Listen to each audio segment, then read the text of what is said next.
सुप्रभात। कैसे हैं आप सब?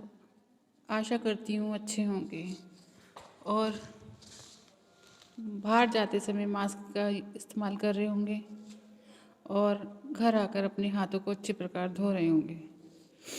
चलिए अब हम स्टार्ट करते हैं हिंदी व्याकरण का पाठ 13 अव्यय। अभी तक हमने संज्ञा, सर्वनाम, विशेषण, क्रिया शब्दों के बारे में अध्ययन किया। इनमें देखा कि लिंग, वचन, काल आदि के आधार पर इन शब्दों के कई रूप बदलते हैं, इनमें परिवर्तन आता है। अतः इसीलिए हम इन्हें अविकारी शब्द कहते हैं। मतलब ये है कि लिंग, वचन, काल के कारण अगर शब्दों के रूप बदलते हैं तो हम इन्हें विकारी शब्द कहते हैं।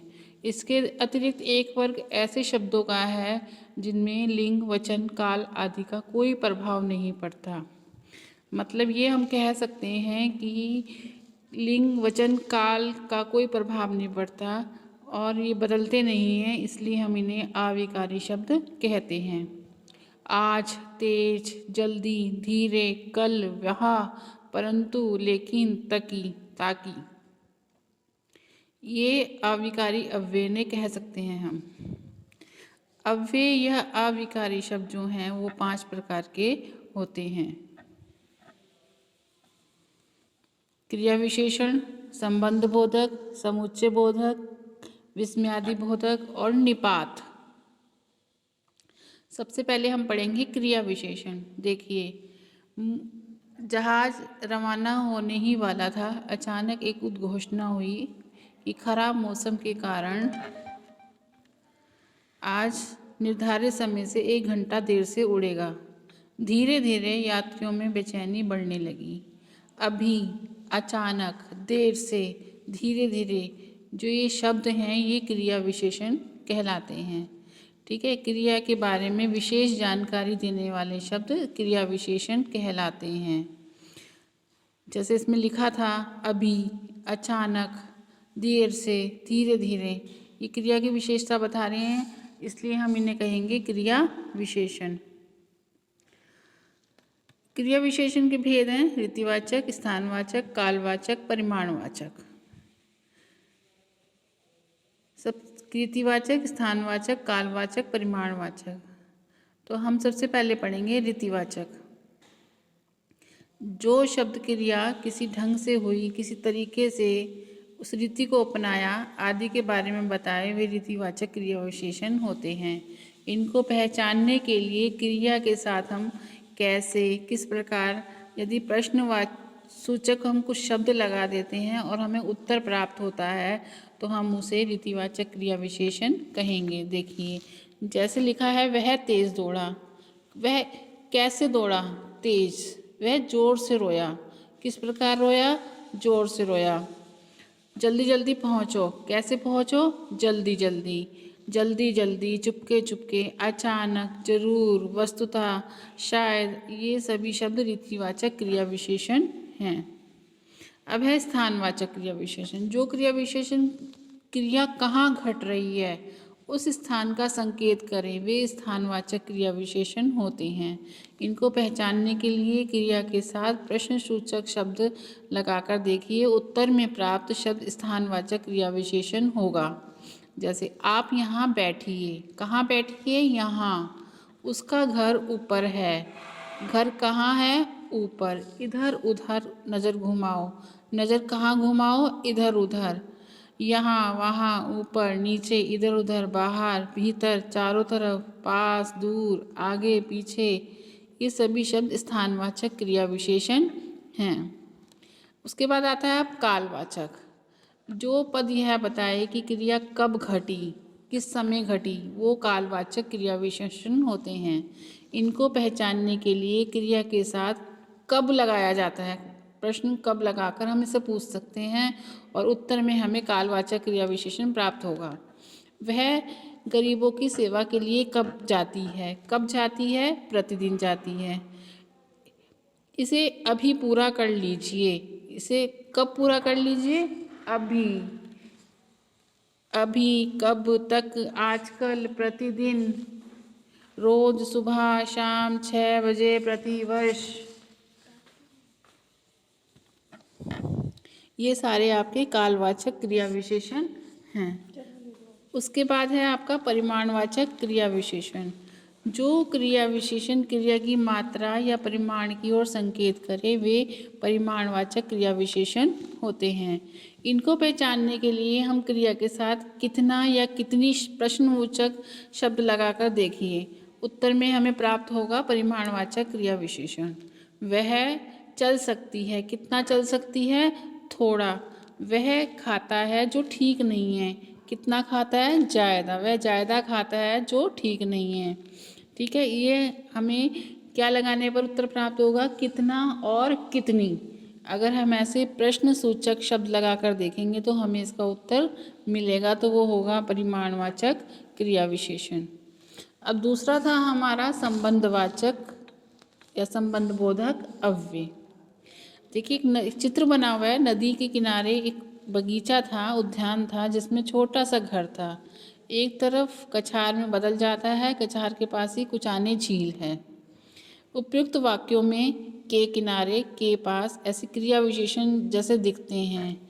ये नदी तथा कछार से संबंध है, अतः ये संबंध बोधक अव्यय हैं। संबंध बोधक अव्यय संज्ञा या सर्वनाम के बाद प्रयोग होते हैं और इनका संबंध संज्ञा या सर्वनाम पदों से होता है।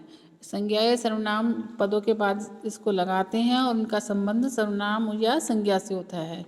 हमारे घर के पास अमलतास के पेड़ लगे हैं। ठीक है, हमारे घर के पास। बच्चे माँ के साथ बाजार गए हैं। बच्चे माँ के साथ बाजार गए हैं। तो इनके साथ, के पास, इनका संबंध हो गया सर्वनाम से और संज्ञा से। तीसरा है आपका समुच्चय बोधक। नृत्य, संगीत और कला के विभिन्न रूप मनोरंजन के रचनात्मक व पुष्ट स्वरूप हैं। वैज्ञानिकों का मानना है कि संगीत की सुर में धुनों का प्रभाव मानव पर नहीं अपितु पशु पक्षी तथा पेड़ पौधों पर भी होता है। मनोरंजन जीवन के लिए आवश्यक है, परंतु इसके लिए सजग रहना आवश्यक है। जो ऊपर हमने अनुच्छेद पढ़ा, इसमें और, व, की, तथा, परंतु, ये जो शब्द हैं ये दो पदों, पदबंधों अथवा वाक्यों को जोड़ रहे हैं, इसलिए हम इन्हें समुच्चय बोधक कहेंगे। दो पदों, दो वाक्यों को जो शब्द जोड़ते हैं उन्हें हम समुच्चय बोधक कहते हैं। वो हो सकते हैं आपके और, व, की, अपितु, परंतु। इन शब्दों को लगाकर हम दो वाक्यों को जोड़ने का काम करते हैं या दो पदों को जोड़ने का काम करते हैं, उन्हें हम कहेंगे समुच्चय बोधक। समुच्चय बोधक के भेद हैं समानाधिकरण, व्याधिकरण। ठीक है, समुच्चय बोधक के भेद समानाधिकरण, व्याधिकरण। समानाधिकरण समुच्चय ऐसे योजक हैं जो दो समान स्तर वाले अंशों को जोड़ने का कार्य करते हैं। जो बराबर के होते हैं उनके बीच में हम ये लगा देते हैं और, तथा, किंतु, इसलिए। ये हैं आपके समानाधिकरण। इससे समान मतलब बराबर। ठीक है, उसके बाद आता है आपका व्याधिकरण। ये योजक दूसरे जो इस पर आश्रित वाक्य जो होते हैं उनको जोड़ने का काम करते हैं। देखो, हेतु बोधक, संकेत बोधक, स्वरूप बोधक, ये सारे हमारे क्या नाम व्याधिकरण समुच्चय बोधक हैं। इसके बाद आता है आपका विस्मयादि बोधक। ओह, समय पर उसमें कितनी फलियां फूटी। ओह, कितनी सारी फलियां, कितनी प्यारी फलियां, पतली चौड़ी फलियां, उफ, उनकी क्या गिनती। उपयुक्त जो काव्यांश दिया गया था, अभी मैंने जो पढ़ा है, में कवि जो है सेम की बेल पर लगी ढेरों फलियों को देखकर आश्चर्यचकित है। वो एक सेम की फलियां उसने बहुत सारी देखी और उस देखे वो आश्चर्य हो रहा है। तो ओहो, उफ शब्द उसके विस्मय के भाव को प्रकट कर रहे हैं। तो ये विस्मयादि बोधक शब्द हैं। विस्मय प्लस आदि प्लस बोधक यानी विस्मयादि भावों का बोध कराने वाले शब्द। हर्ष के हो सकते हैं, विस्मय के हो सकते हैं, घृणा के हो सकते हैं, दुख में भी वो बोलते हैं हम, पीड़ा में भी बोल जाते हैं, आदि मनोभावों को प्रकट करने वाले पद विस्मयादि बोधक कहलाते हैं। और ये अपने आप स्वतः ही हमारे मुख से भी निकल जाते हैं, ओह, छी, अरे, इस प्रकार अपने आप स्वतः ही मुंह से निकल जाते हैं ये। तो इसलिए हम इन्हें कहेंगे विस्मयादि बोधक।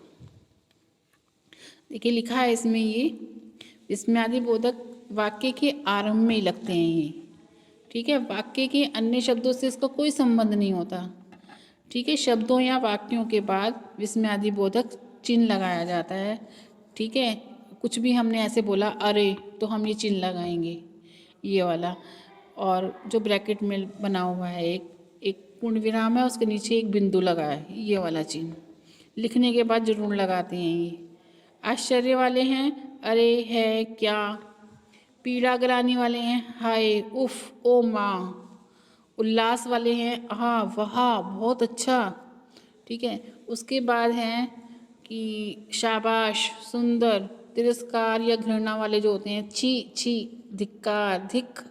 चेतावनी वाले सावधान, होशियार। संबोधन है अजी। संवेदना वाले राम राम, हाय। ये सारे आपके विस्मयादि बोधक शब्द हैं और इन सब के बाद एक चिन्ह लगा हुआ है और ये लगाना जरूरी होता है और इनका आगे वाले वाक्यों से कोई संबंध नहीं होता। लास्ट है आपका निपात आखिरी में। तुरंत प्रिंसिपल के पास हाजिर हो गए, बोले सर मैं भी जाऊंगा। प्रिंसिपल बोले तुम पहाड़ पर चढ़ोगे, तुमसे तो अपना शरीर ही नहीं संभलता। गजनंदन ने मुस्कुराते हुए जवाब दिया, सर शरीर अपनी फिक्र करेगा, हमें तो देखना यह है कि मैंने जाने में लाभ कितने होंगे। ये जो गद्यांश दिया गया है प्रिंसिपल का और एक छात्र का है। ठीक है, इसमें ये शब्द आए हैं भी, तो, ही। ये बल दिया गया इन शब्दों पे। मैं आपको दोबारा पढ़कर बताती हूँ। गजनंदन तुरंत प्रिंसिपल के पास हाजिर हो गए, बोले सर मैं भी जाऊँगा। प्रिंसिपल बोले तुम पहाड़ पर चढ़ोगे, तुमसे तो अपना शरीर ही नहीं संभलता। गजनंदन ने मुस्कुराते हुए जवाब दिया, सर शरीर अपनी फिक्र आप करेगा, हमें तो देखना है कि मेरे जाने से लाभ कितने होंगे। जिन शब्दों पर जोर दिया जाता है उन्हें हम निपात कहते हैं। ठीक है, वे अव्यय जो किसी शब्द या पद के बाद लगकर उनके अर्थ में विशेष बल देते हैं उन्हें निपात कहते हैं। आपको ही जाना होगा, एक हम ऐसे भी बोल देते हैं आपको जाना होगा, ये जोड़ नहीं है कुछ।